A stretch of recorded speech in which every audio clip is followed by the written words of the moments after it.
Pollsters, Chinny Chin Chin. The Lions are favored to be the Lone Star Conference champions again after a one-year absence. Y'all didn't mind giving it up too bad though, because you got a natty instead. You bet. You know, it was preseason poll. Got about one vote, I guess. I'm sure I have you to thank for that. So anyway, here we go. We're number one. But no, it's a preseason poll. Give us something to talk about and everything else. But you know, as soon as you tee it up in August, it all goes out the window, and you got to show up each Saturday and be ready to play. You know, I think you can see as the polling indicated, there's 5 or 6 really good teams in this league this year, and going to be crowded at the top, I think. And so it'll be interesting to see if we can get through the gauntlet of the LSC and come out on top, you know, come November. But we just want to take it 1 week at a time. We know we're going to get everybody's best shot, and just try to be alive in the playoff line, you know, come November. Coach, every year there's change for everybody. Your task, you've got to replace the Harlan Hill Award-winning quarterback who's out with the Rams right now. You've got to replace an All-American tackle who's up with the Indianapolis Colts right now. And you got to replace a defensive coordinator that's moved on to Carter Division I. Talk a little bit about that.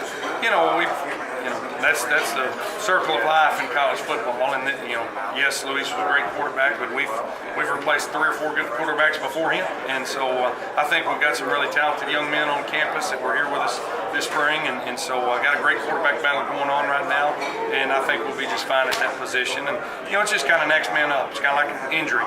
He didn't get hurt, but he moved on to NFL, you know, left tackle or some of those other senior positions that graduated. But that's where, you know, 5 years in this program, we're set. We've been recruiting right with Texas high school football players, and you know, played 17 freshmen in the national championship game. So I really like where we're at with our depth and you know, the talent that'll be taking the field there end of August. And you know, a new defense coordinator, that's fun. It's an exciting change for us. And you know, Scott Power, I feel like one of the best coordinators in the country, and we're excited to get him at our place. And we're working hard. He didn't get to go through spring ball, so you know, we've been meeting with him he's been meeting with us all summer and trying to get, you know, our terminology down, and you know, I'm sure he'll have a wrinkle or two that's different, but you know, we want somebody that could marry what we were doing because we were having success. And so it'll be fun to see that defense perform, and I think they'll be plenty good. You talked about 17 freshmen playing in the national championship game. It's not just about the seniors that have moved on now that had a part in lifting the walnut.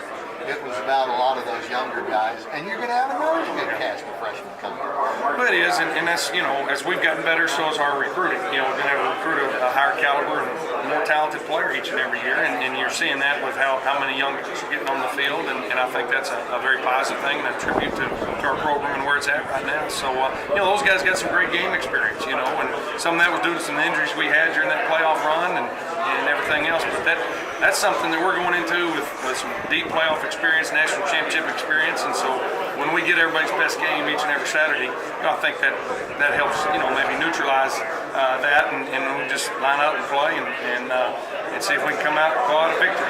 LSC Commissioner Jay Perner asked your players what their favorite off-field memory was. What was yours? Probably had something to do with Major and Bear, right? Oh yeah, like off the field, non-football. You bet. I mean, 5 years ago we were picked dead last. I didn't have any kids. Now we're national champions. I've got 2 wonderful boys at home. I'm gonna say wonderful, but they're ornery already, 3 and 3 months, and so that's fun. You know, I guess the only head coach in this league that's still changing diapers, and so it's an adventure every day when you get to work, and the fun really starts when you get home. So it is, you know, been a blessing with our family, and Commerce has been awesome, and it's just been a fun 5 years, and I think our best days this year are still ahead of us. Schedule coming up. Of course, the Lions did a little juggling so you could have the Lock Haven game later in the year, and Kingsville was kind enough to juggle theirs. You get to open up with the Chenault Cup game on August 30th. You bet, you know, and that you can always throw records out the window and last season out the window, because that's a, you know, 2 storied programs. It doesn't get any better than East Texas State versus Texas A&I. And so the Javelinas and the Lions of Square out there in Commerce should be a great season opener. I'm sure we'll have a rocking crowd that Thursday night there before Labor Day weekend, and then you know, we'll just take it 1 week at a time. I'm excited to have 11 D2 games. That's the first time we've done that since I've been here, and that really helps, you know, get you set up to hopefully be in the playoff picture come November. All right, just make sure you got the cannon there for touchdowns. We're going to work on that. Hopefully it fires a bunch this year. Outstanding.